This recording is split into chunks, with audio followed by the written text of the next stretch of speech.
Hey everybody, Jeff aka GCurse here. How are you all doing today? I hope you are all doing great. It is 1:13 p.m.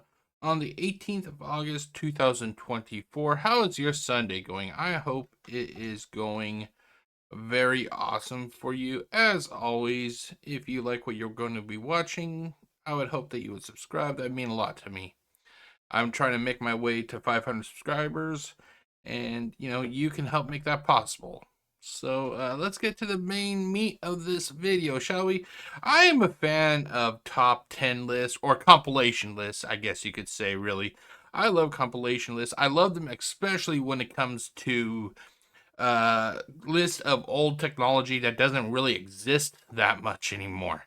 And because of that, I thought I would do a reaction of the WatchMojo top 30 products that don't exist anymore. Basically, WatchMojo, if you are not aware, they have been around for quite a while on YouTube. They like to make a list every day and whatnot. I'll be honest, there's times I don't agree with some of their political and their social ideas.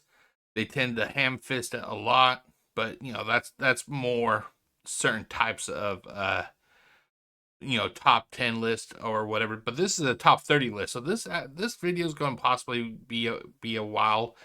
But let's switch over, shall we? So we're going to go to here. There we go. This video, I'm going to put the link to this video in the description, however, because WatchMojo has a habit of literally having ads almost every 15 to 20 seconds. I decided just to download the video and watch it that way, and basically bypass all the fucking commercials that they have to bombard, that they feel that they need to bombard everybody with. So let's get to it, shall we? So 3, 2, 1.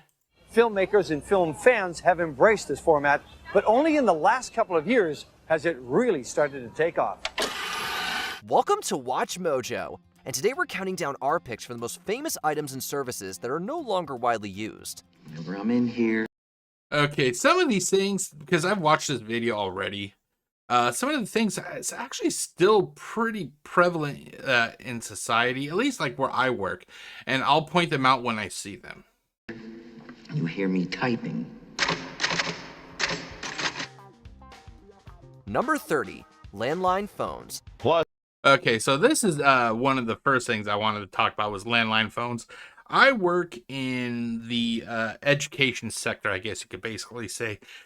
And landline phones are still very prevalent. They're all over the place. You need to use them to be able to contact the office.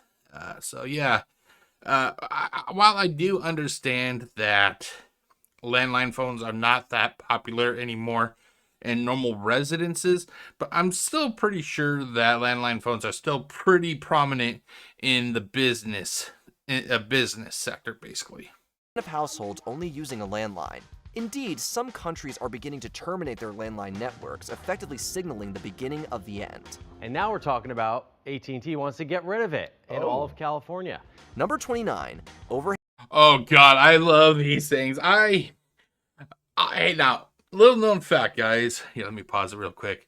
Little known fact, I was not a model student when I was growing up, especially in elementary and in junior high. I was not the perfect student. I don't claim to be. I'll be honest, I was a very troubled student, especially towards the time that I dropped out of high school, which is something I am not proud of doing. Now that I look back, it's something I hated doing, but that's in the past. Anyway, especially in elementary school when I would get in trouble, they used to actually have the cellophane that they used for these overhead projectors. They used to be on a spindle. And basically, as punishment, the teacher would literally have me go and wipe clean this entire spindle of the clear transparency. This would take a while because you would have to literally kind of scrub, because the heat from the light would actually kind of dry on the ink, from the marker. We didn't use normal whiteboard markers. We use actual like normal felt tip markers. So there'd be times I would be spending after school for an hour and a half, literally just scrubbing and scrubbing and scrubbing the plastic of these overhead projectors. Oh my god, I see these and I can understand why these are not that in service that much anymore. I don't even think they are. Where I work in the school district, basically we have these real nice fancy whiteboards now that has an overhead projector, and basically it'll shine shine the picture onto the whiteboard, and then you actually have these. They actually look like whiteboard pins, but they're not. They're actually like computerized, and you can actually interact with what you're looking at. It is so mind fucking blown. Yeah, but basically, we didn't have anything like those interactive whiteboards before 2000 when I dropped out. That did any sort of presentation stuff would have one too. Anyone who went to school between the 60s and 2000s surely remembers those overhead projectors that teachers used to roll into the room. They were bulky and heavy. They often took up a good amount of space, and the projections often appeared brownish and hard to read. These were a common fixture in classrooms around the world, being relatively cheap and affording some type of interactive education with students. But now, thanks to new tech like interactive whiteboards and digital. Oh god, I hated it because the fact is I like to have like a video when I was in school. I needed a video to teach me, you know. I for some reason I was that type of learner, and basically I needed a video so I could understand what I was watching. And those whiteboard, though not the whiteboards, the projectors, they just did not do it. But anyway, we are now on to Nicogel. Nicogel I have never even heard of before this video. I didn't even know this shit existed. This liquid came in little packets that could be applied to the skin discreetly to deliver a dose of nicotine. However, most people didn't consider it a good alternative, as I it didn't even know it contained a existed. fraction of the nicotine in a cigarette. It was also never dermatologically tested, and no independent research. So basically, you're rubbing shit into your skin that may or may not even work. Nicogel is no longer available. In every squirt of Nicogel, you've got a tenth of the tobacco that you normally find in a single cigarette. Number 27, dedicated GPS devices. Believe it or not, I've never even had one of these. When my mom was alive, my mom was the one between the two of us that would drive. I have a fear of driving, ladies and gentlemen. And even when she was alive and we would go out places, we never had a GPS because our cars were kind of older. So basically, if needed, I actually MapQuested stuff. Or just prior to her dying, you know, I'd use my cell phone here. The GPS in their pocket, thanks to smartphones. And even if they don't, most modern cars come equipped with one already installed. Dedicated personal navigation assistants are still popular with certain outdoor enthusiasts, but for day-to-day use, their function has been taken over by other devices. Make a right turn. Wait, no. It means bear right. No, Up there. It said right. It said take a right. Number 26, Aspergum. This is the cold and flu season with its occasional sore throat Okay, this is another thing I never heard of until this video. medication that helps all over. Just like GPS devices, Aspergum once seemed revolutionary. Introduced in the 1920s, this was a medicinal chewing gum that contained aspirin. The gum itself was simply used as a delivery system, containing 200. Okay, but honestly, isn't anything in the very beginning seen as revolutionary? You know, until we get more and more of those things being produced. You know, like I'm pretty sure this nasal spray that I used back when this, you know, this way was the very first way, this was seen as revolutionary. I don't know. Got any aspirins? Number 25, library card catalog. Oh my god, I hated this especially when I was in elementary school and the teacher would give us an assignment. I'll be honest, hey, I'm pretty sure I'm not the only one. How many of you as a student, when you're in elementary school, when you were told to go to the library and look through the card index, that you would actually just go and sit at a table and just hope that you would not get called on? Come on, raise your hands. I know I was one of them.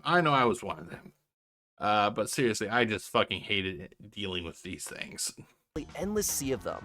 Once the card was finally found, it told you where the book was in the library, but thanks to online public access catalogs, now we can just type it into a computer and get the location instantly. Magic. I am on a curiosity voyage, and I need my paddles to travel. Number 24, Napster and LimeWire. Oh God, I'm wondering how many of my computers in the past I destroyed by downloading music via. I used LimeWire, and then I think there was one called like Wave MX or something like that, but it was before Napster and before LimeWire. But yeah, I can definitely understand nowadays why it's not safe to use LimeWire. Basically, yeah, I'm wondering how many of my computers back then I fucked up because of those things. Yeah. Also, I'll be honest. Hey, as a late teenager who is going into adulthood, I also use LimeWire to download images that may have not been work or safe for work, I guess you could say. Favorite tunes changed overnight. Number 23, typewriters. Whenever I'm in here, you hear me typing. I actually haven't seen a typewriter. Nothing beats the distinct clack, clack, clacking of a typewriter. From the late 1800s I haven't seen to a typewriter in offices were years. filled with choruses of that wonderful sound. Of course, typewriters are still used, whether by those with a fondness for old technology or in countries without reliable electrical power. But in most places, typewriters have long been made obsolete with the advent of computers. Keyboards are nice and all, and they still retain that classic QWERTY layout that typewriters introduced. But they just aren't the same. In November of 2012, the self-proclaimed last typewriter made in the UK was produced by Brother and given to the London Science Museum. End of an era. I found this typewriter next to the courtyard dumpster, an old Underwood 5 with original carriage return. Number 22, Compaq. Maybe it's time to up. Maybe this is because I nowadays I treat my equipment with so much care. But I thought Compaq was actually still in business. Apparently they're gone. The computer I used just before I got my new computer, I had since like 2015 or 2016. So it was actually getting pretty old. And it was HP. I could have got a Compaq, but I decided to go with HP at the time. So, but yeah, seeing this, I'm actually, really? They're gone? Huh, I'll be damned.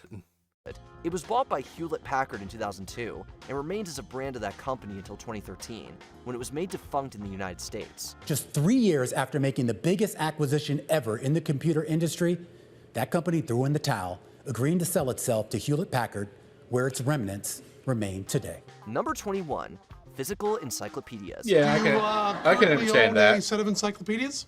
No. I can definitely understand that encyclopedias are gone. We often take for granted just how useful the internet is. You want to know everything there is to know about, I don't know, horses? Clear an afternoon, move your fingers a couple of times, and read to your heart's content. That convenience was unheard of just a couple of decades ago. Encyclopedias were fun and all, but they were large, heavy, inconvenient, and took up a ton of space in your home. That is, even if you had a personal set and didn't rely on the library for them. Encyclopedias have been around for centuries, and they still exist in different forms, but those forms are mostly online. Sorry to say, but there's a little place for physical encyclopedias in our increasingly digital age. Now, what do you know about... You know, we as a society, we're going to be fucked when the Great Reset happens, if it ever does, and the internet is totally just wiped off the face of the fucking planet. We're going to be fucked for at least a decade until they can start getting dictionaries back out and everything. Vulcanized rubber. Spock's birth control. You need these books. Number 20, Laserdisc. Consumer Report. The weird thing is, I've never even seen a Laserdisc my entire life. I've gone to pawn shops, I've gone to normal stores, I've never seen a Laserdisc. I'm wondering if that was something that was more popular, further east. I remember that they talked about this in the video. I think it was popular like in Asia and everything, but here in the United States, I never saw Laserdisc, or if I did, I just did not realize what I was looking at. Loved its unparalleled video and audio quality and special features. It also influenced the development of DVDs, which supplanted VHS in the early 2000s. The last movie on Laserdisc was released in 2001, and the format was completely abandoned by 2009. Filmmakers and film fans have embraced this format, but only in the last couple of years has it really started to take off. Number 19, Kudos. It's hard to go wrong with a good old... I remember seeing the Kudos. It's just that they were never top, you know, like I didn't really care that much. Why have a kudos when you have a Snickers, or like a Milky Way, or a Mars, or a Three Musketeers, just or even just a standard chocolate covered granola bar, you know. Still, over time, their name recognition started to dwindle. Then in 2017, a comment on the company's Facebook page confirmed that Kudos bars were officially discontinued. Given the unceremonious nature of its goodbye, we aren't crossing our fingers for a relaunch anytime soon. But you gotta give it kudos for one thing, that theme song never gets old. Kudos, I'm yours. Number 18, PB Oh my Crisps. god, I Since love their these mascot things. is an actual I love these things. I could never understand why they got rid of the PB Crisp. Seriously, I could not figure it out. They were a major seller and they just got rid of it. I love PB Crisp. I had the chocolate variety, but I love the PB Crisp the most. cookies were a massive hit, at least for the people who tried them. The crisp disappeared after just 3 years on shelves, with no official explanation as to why. That hasn't stopped people from talking about them, though. PB Crisps and new chocolate, yes, chocolate crisps from Planters. To this day, fans are still clamoring for a return of I'd PB give money to Crisps. have these There's come even back. a website for it and everything. Number 17, CD binders. I got you something. It's called a CD player. They make it sound like CD binders are gone, but what I have are DVD binders, but it's basically the same thing. I actually still have I still have a CD binder in the cabin over here, but I haven't opened it up in like 10 plus years. Organize their music collections, many people used cute little binders full of plastic sleeves. These binders kept things neat and were easily browsable. However, with the demise of the CD came the demise of CD binders. It's a shame, because scrolling through our phones has nothing on the satisfaction of flipping through a binder. Honey, I'm going to save you some time. 200 CD. Here, hold on, I'll be right back. I'm going to show you my CD binder. I'll be right back. Okay, guys, I am back. Let's see here. I want to switch. I'm wondering what's going to happen if I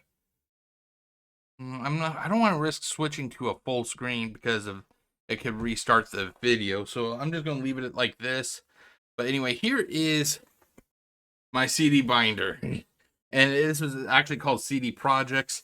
And I can't believe I still have this because of the fact that I don't even have with the exception of my game systems, I don't even have a CD player anymore.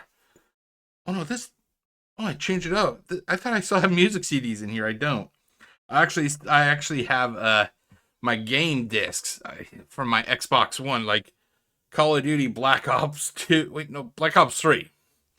So I was wrong. Apparently I got rid of all my music CDs, and I didn't even realize it. That happens.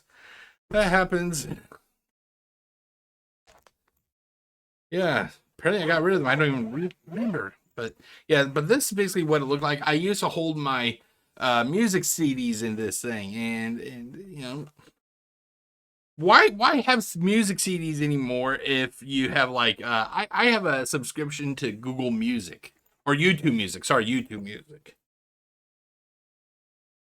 Now that makes me. When the fuck did I get rid of my music CD? I don't even recall when I did that. Oh well. Let's get this. Let's get the show back on the road, ladies and gentlemen. Okay, so let's do this. Number 16, Delia's catalog. Even by today's standards, having the latest and greatest. I never even heard of Delia's catalog. My grandmother used to get the JCPenney and Sears catalogs, and that's what I always used when it came to like Christmas. Like my mom would ask what I would like for Christmas, and I'd go through the catalog. And our family actually didn't have a lot of money when I was really young, so she'd be like, "Circle what you want," and I would circle like almost everything if it was like say Ninja Turtles related at that time, like Technodrome. Sewer, you know, the sewer base. Oh, what was one figure that I did not have at the time? Dirtbag and Ground Chuck and Dirtbag. One was a bull and the other was like a mole. Those two figures they had in, I think it was either Sears or JCPenney's, and I'd circle them. And sadly, because I was younger, I didn't understand, but I would only be able to get like 5 of the things that I circled. And a lot of the time would be like one of the big setups. So like say the Technodrome. One year was Technodrome. Let's go with an smaller accessory, like say like a skateboard for the turtles, and then I get like 3 of the figures, so it's like say ground chuck and dirt bay, So, but yeah, oh god, I miss the days of the old Sears and J.C. Penney's catalogs. Those were a special time. But since the novelty of catalog orders wore off, the brand was left without anything to stand on. Later, when online shopping officially took over, Delia's once famous catalog quietly went out of print. The company's product is still around today, just without the paper version, or the brand recognition. With crop tops, I never even heard of Delia's before, to be honest. Skirts, the Delia's today is a far cry from the tween-friendly brand it started as. Number 15, PDAs. For as cool I never as had a personal PDA digital when I was assistant growing sounds, up. There's just no need for one anymore. Well, why do you need one of those when you got one of these? Everything that made it unique in the 80s is now commonplace in basically any smart device on the market. Internet access, messaging, reminders, smartphones and computers do all of that, Yep. and so much more. The steady decline of PDA sales reflects as much. Just ask Apple. Their entire company almost went under after banking hard on the Apple Newton. Pick a member on your Newton. Beat up Martin. Eat it, Martha.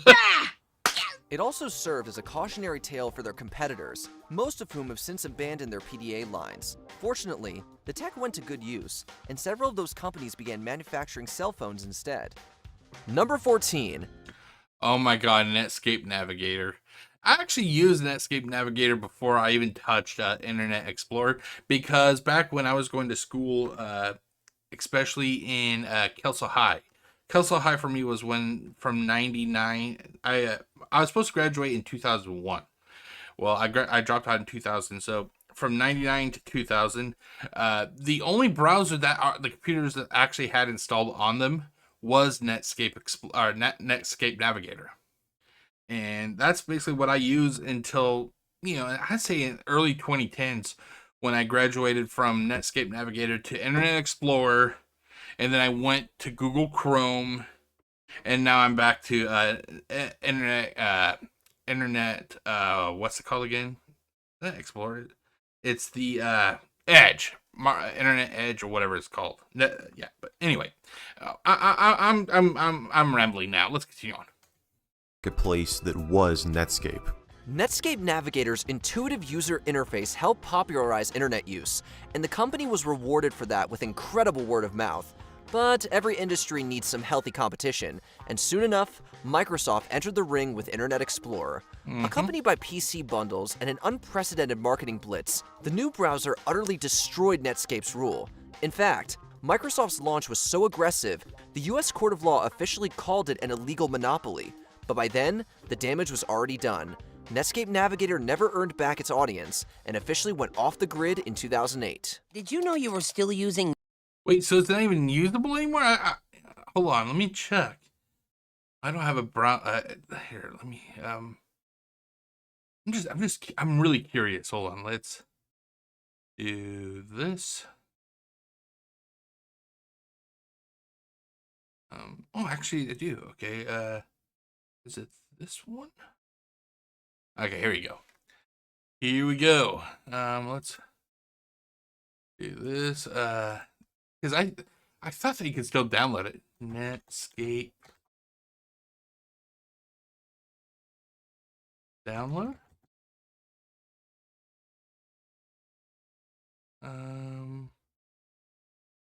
Portebra. Now we got this, but I'm not going to click it. I thought that I honestly, probably not. I honestly thought that it was never going to go away. I'll be honest, it was just something I took for granted that it was just going to be there, It looks like I was wrong. Looks like I was wrong. Wait, hold on. Okay, I gotta get. Oh, was it 3? Okay, there goes. Okay. Netscape Navigator? Number 13, Orbits. For being as popular as these things were, I never saw these in the grocery stores at all. If they did, I would have probably tried it, but I never saw them at all. They still look interesting now. if they actually came out with like a limited release, like how they do Pepsi Clear now and then, I'd be like, sure, give me one. I'd actually do a video of it. Everybody was picking it up, checking it out. As you can imagine, people didn't like having to eat their drink. Orbits were reviewed poorly and sold even worse. To put it into perspective, they only lasted a single measly year into production before going AWOL. These days, the only place to find an Orbits is from a collector. I really do wish Orbits would come back, but knowing full well the capabilities of Clearly Canadian at the moment, it's not gonna happen. Number 12, floppy disks. In 1996, there were an estimated 5 billion of these flimsy disks in use, and that's just counting the standard version. Now, when I was going to school, floppy disk was the 3.5 inch, not the big ones, but the 3.5s. Those were the only way you could actually save anything. They didn't have the huge floppy, and they didn't have CD at the time, or USB or SD. They only had the 3.5 size disc, and that's the only way you could save all your homework and everything. Oh my God, memories. The diskettes is over, and so all of the diskettes that will be made have been made. Their legacy isn't all doom and gloom, though. In order to make the transition easier on consumers, several computing companies use the floppy disk image as their save icon. So really, it's like they're still with us. Everything was much easier when it was just floppy disks. Number 11, 3G phones. The third generation of smartphones had a lot of winners. The iPhone 5, the Galaxy S9, and the Google Pixel 2, just to name a few. But as with any growing industry, there will always be a day where one era powers off so another can click on. It's not like 3G devices got cancelled or anything. It's just that their framework needed to be upgraded to match the newest standards. After all, why bother keeping 3G around when 4G is technologically superior? Not to mention 5G. As a result Yeah, I of was just about to say, I think I have 5G. Most Yeah, third I have generation phones will 5G. lose support by the end of 2024, and that's if they haven't already. Number 10, answering machines. It's not really fair to say that answering machines don't exist anymore. Rather, they just don't sell as well as they used to. I think that it isn't so much the fact that that they're no longer popular because of phones not going away. I think it's because of voicemail. I think voicemail is what ultimately did the damage to answering machines. Why have an answering machine? We could just have a digital service like voicemail. My answering machine, now that I'm alone. It's tragic because their cousin, the voicemail, is still a very prevalent part of cellular communication. But the silver bullet of answering machines is that they're specifically tied to a person's home landline. Since those are quickly becoming extinct, the answering machine is going down with them. Believe it or not, George isn't at home. Please leave a message at the beep. Technically, you can still call any of them up and get the same voicemail-like message, but unless there's a major change in the market, answering machines are not long for the tech world. Believe it or not, I'm not home. Number 9, Kodak cameras. Okay, now I disagree with this because I swear I was at Walmart. We're going to go to Walmart now, ladies and gentlemen. Hold on, let me do this. Hold on. We're going to go to Walmart. Let's take a look at this because I swear I saw a fucking Kodak camera at their store just a little bit ago. Okay, let's see here. Now, keep in mind, this video is items that don't exist anymore. So they've already kind of flubbed a little bit, especially with like the answering machines because they exist still. So, because I swear to fucking God, well, because we got a Canon camera right here. Okay, camera.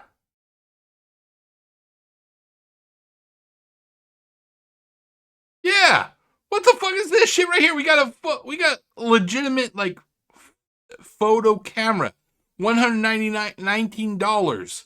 We have a printer right here, $129. Now I'm not, okay. I'm gonna give them a benefit. Let's see what they have to say though first. Let's see what they have to say.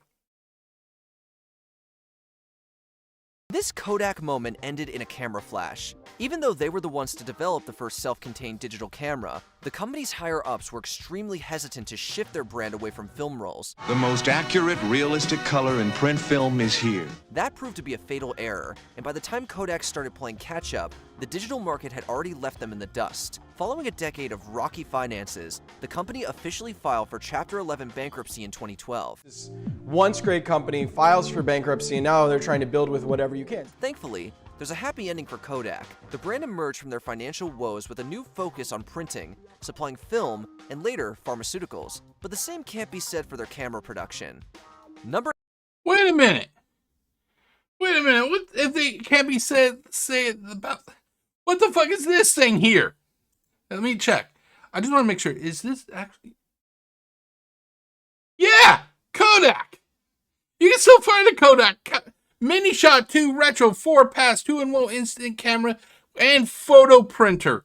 What the fuck is this shit? WatchMojo? Come on, man. Dude. It's currently being sold. It isn't like that they're not. Oh my. Why you lying? Why you lying? Why you always lying? Stop your fucking lying. Oh my God. You know what I'm saying. But seriously, Kodak. It's right here. Oh my God. Stop fucking lying. 8. Walkman. Oh my God. Way back when, Sony built a product based on the idea of cassettes on the go. Oh, I used to have a Walkman. It was a JVC. No, the JVC was a personal CD player. I actually had a Sony Walkman that I used to listen to. Here, let me pause it real quick. I used my Sony Walkman to play mixtapes that I created of old WWF themes when I was going to junior high.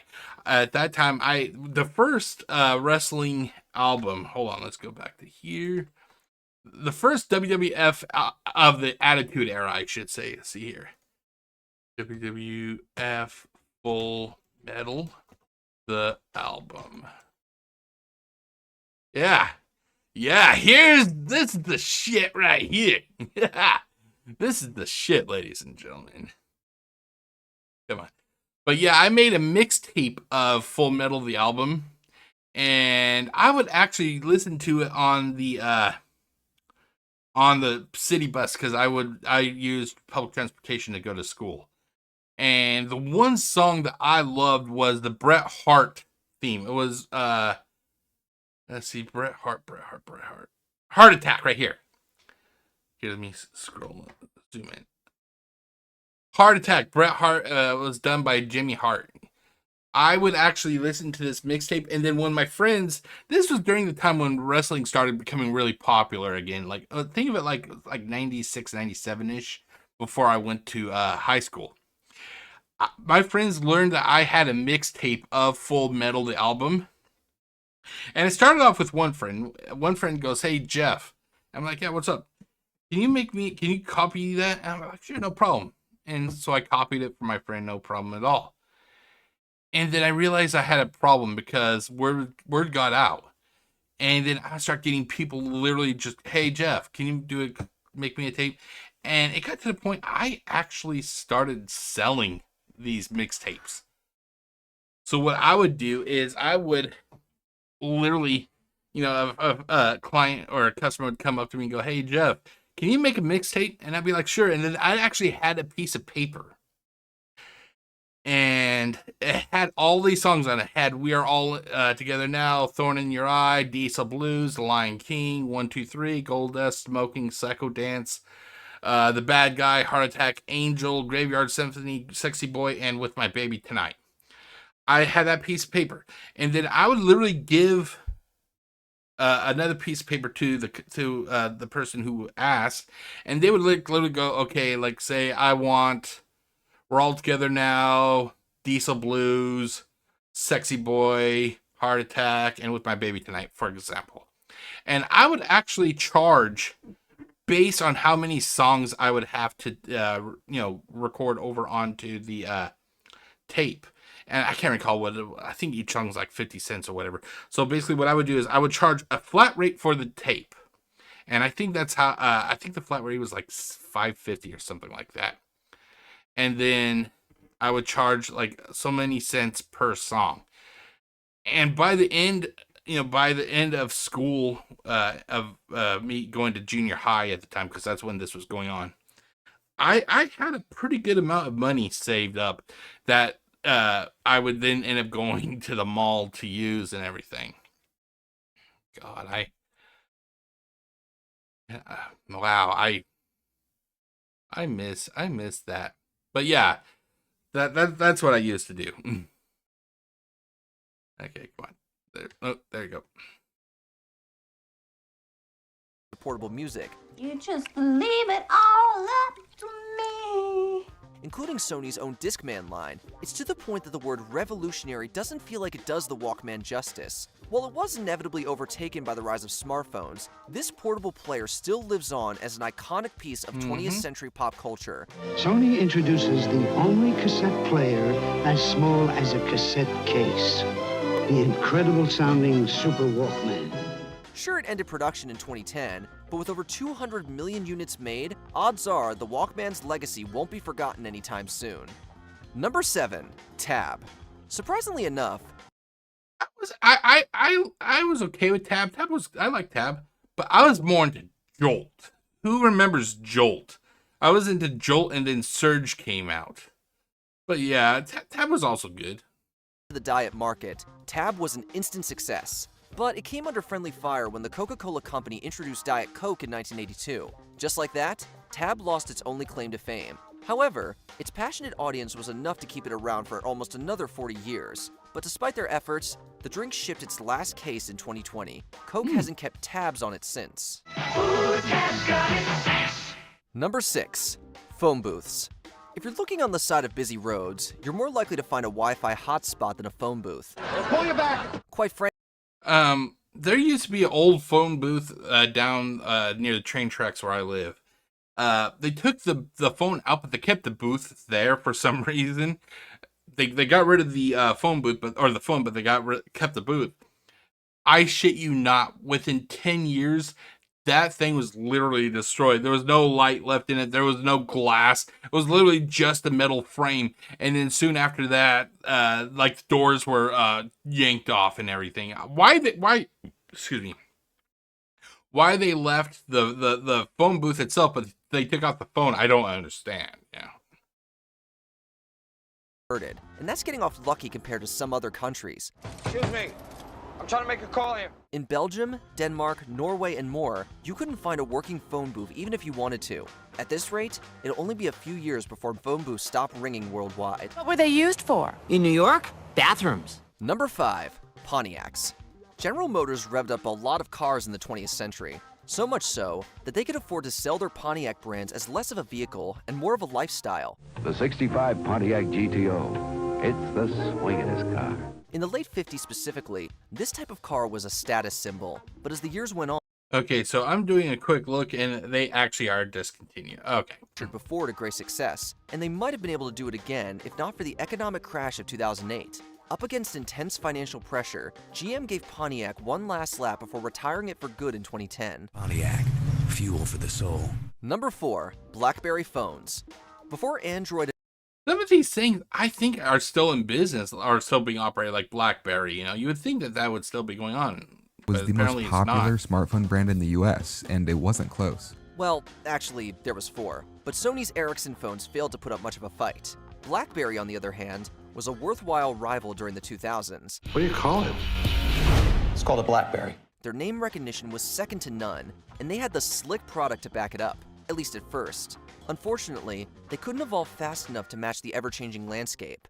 Introducing the new BlackBerry Classic, with more power and control than ever before. As Android and iOS flourished into the 2010s, BlackBerry lost almost 3/4 of its sales numbers. Their last product came out in 2018, and no one's heard anything from them since.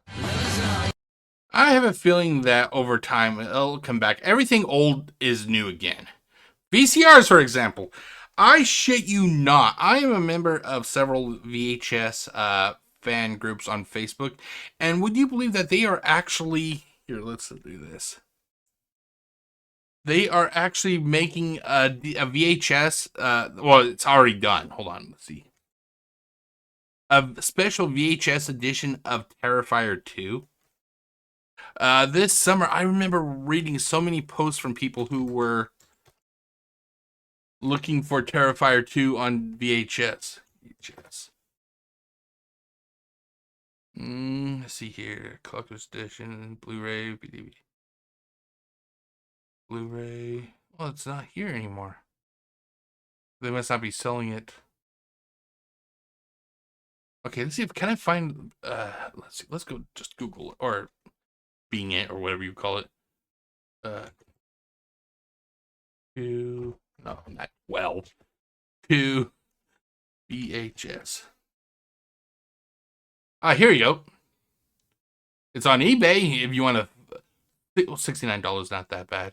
Terrifier 2 VHS extremely limited tape collector's edition, sealed horror comics. I like to think that everything old will become new again. Give it time, ladies and gentlemen. Give it time. I honestly think we are. It's kind of joked upon that there is going to be a reset. I honestly think that it's going to happen. People cannot afford standard vehicles now when they're approaching $60, $70, $80,000. That's not maintainable, ladies and gentlemen. I think we are going to have a reset. Like, for example, vehicles, for example, when the demand, the price goes so high, but people cannot afford it. I think we are literally going to watch, whereas the automotive industry is going to kind of regress. And we're going to go back. We're going to go from like $60,000, $70,000, $80,000 vehicles back down to vehicles that are like $2,000, $3,000, even $4,000 that literally have like no extras. Literally just an engine, steering wheel, seatbelts, all that stuff. And honestly, that's what I would, even though I have a fear of driving, if they released a vehicle that's like, say, $5,500, $6,500, like what it was back in the 80s. If they released a vehicle like that, it was literally just a vehicle. You didn't have like 18,000 TV screens. You didn't have 32,000 GPS. Yes, I'm being fucking sarcastic. Get over it. If they didn't have all these things, in the vehicle, and they literally sold the vehicle just for $5,500, I'd buy one. But nowadays, I hate vehicles, number one, because I don't want to say I hate that. That's a strong word. I just dislike the fact that they literally make vehicles to be literally your home. To me, a vehicle is meant to get you from point A to point B. Just give me it doesn't even need a fucking radio. I don't use a radio in my vehicle because I'm so fucking nervous when I drive.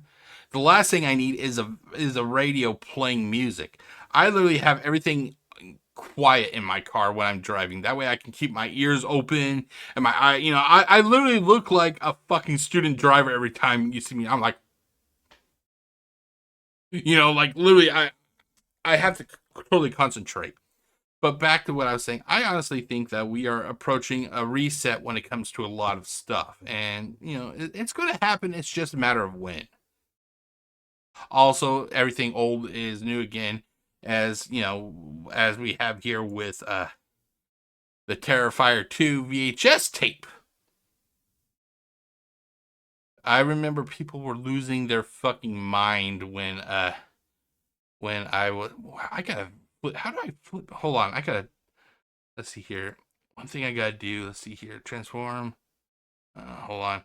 I want to fix my my camera. Hold on, let me do this. Because when I look at my camera, my monitor, because I got 3 monitors. The monitor I'm looking at is to the left, but the camera shows me looking to the right. So I want to fix that. Hold on, let's see here. Transform. Right, wrong way.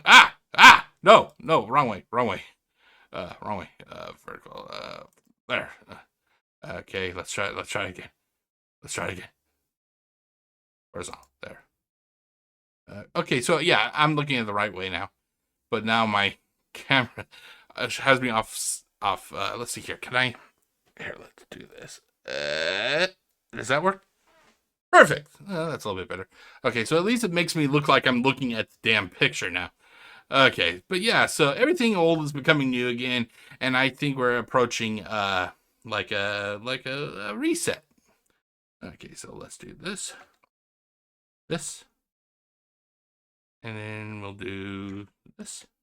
Favorite show! For decades, if you wanted to watch something on TV, you had to be in the right place, at the right time, Hey, on the Back right to the channel. Future. Then, out of nowhere, came the VCR. Suddenly, all it took was a handy VHS tape, and you could record anything on TV for future viewing. Suppose it's over 3 hours. Relax. Panasonic VHS tapes up to 4 hours of sports, movies, specials on one cassette. It completely changed the game, and immediately everybody wanted in on the profit.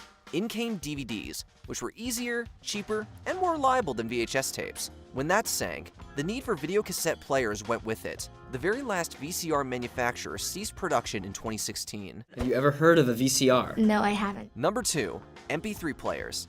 The music business is a tough place to stay relevant in. Case in point, I actually had an MP3 player just before I went to college to get my degree, and I'll be honest, I fucking hated it. It never had the ability to accurately to organize the music for some reason. I would upload it from my computer to the MP3 player, and I would have I'd have songs from Bon Jovi in the Garth Brooks folder. I'd have songs from Def Leppard in a Whitney Houston folder, and it was just a fucking mess. So yeah, good riddance to MP3 players. I'm not sure what the fucking problem was, but I could never get it to properly catalog them or whatever, or organize. they all failed to stay relevant. Just as soon as MP3 players reached their stride, smartphones had developed enough to do the exact same thing. The iPhone eclipsing the iPod is a good metaphor for what happened to just about every MP3 player on the market. Nobody needed them anymore, and that's that. Tunes? Got my old iPod. We could rock out. Before we continue, be sure to subscribe to our channel and ring the bell to get notified about our latest videos. You have the option to be notified for occasional videos or all of them. If you're on your phone, make sure you go into your settings and switch on notifications. Number 1. Internet Explorer. From Netscape Navigator's ashes, Microsoft grew a web browser with a legacy that speaks for itself. Internet Explorer was a fixture on nearly all Windows PCs from the mid-1990s to the mid-2000s. At its peak, Internet Explorer had an absolute gargantuan 95% market share. If that doesn't speak to its status, nothing will. Unfortunately for Microsoft, the browser war didn't end there. You see, Microsoft tried to set its early versions of IE apart from its competitors by focusing on adding new features rather than simply trying to make the browser as fast as possible. Firefox, Google Chrome, and Safari all entered the fray in the coming years, each taking a noticeable chunk out of Internet Explorer's user base. So with that, IE's market share dropped precipitously, and yet Microsoft still didn't seem to be seriously trying to address the problem. Eventually, the once... Hell, that makes sense right there. If you watch my Black Site Files from Unsolved Mysteries series that I produce all the time, you'll know that I use let me pull it up. It's a Microsoft Edge browser, because of the fact that the Microsoft Edge browser has a built-in read aloud function where you can select like a paragraph and it'll read it to you. The problem is that program fucking sucks. It's not a third party. It is actually built into Microsoft Edge, and Microsoft has never goddamn fixed it. So this doesn't shock me at all regarding the whole issue with them not really taking things seriously. Yeah, it's like I have this read aloud function and it barely works. What if, you have somebody who, has some sort of difficulty and needs that program? It doesn't work. Microsoft needs to do better, dude. Okay. mighty browser was forced to cut its losses and relaunch as the new and improved Microsoft Edge. Given how quickly it lost support among both users and developers, it's clear that Internet Explorer 12 isn't coming anytime soon. Do you miss any of these products? Let us know in the comments below. You know, I sometimes forget you've missed out on the last 30 years. Did you enjoy this video? Check out these other clips from WatchMojo, and be sure to subscribe and... Okay, so that was my reaction to the top 30 products that don't exist anymore from WatchMojo, although I just shown a little bit that products do still exist, like the Kodak camera, and how they're releasing special editions of movies on VHS, you know, so it's still, you know, things are still being produced, but I just thought I'd give you my thoughts about it. Let's see here. There you go. But overall, you know, like, there was a lot of stuff here to unpack, and it's nice for me to go, you know, to go down memory lane and look at things that no longer exist. Like right in this video, I enjoyed telling everybody about my memories when I was making mixtapes of wrestling songs. That was fucking fun, you know. But overall, what I personally think is, I believe that we are going to be having a reset possibly one of these days, and things it's going to revert, ladies and gentlemen. I think it's going to revert, and it's going to be kind of startling to people when it does, especially when it comes to electronics. I think, you know, yeah, we can't keep evolving like, say, video game systems. We can't keep doing that. The evolutions when it comes to video games, like, say, virtual reality, it's not people are not buying into it. I think we're going to be slowly seeing a regression, and it's going to be a while before that regression ends, you know. But yeah, it's always nice to relive memories and look at things that no longer possibly exist.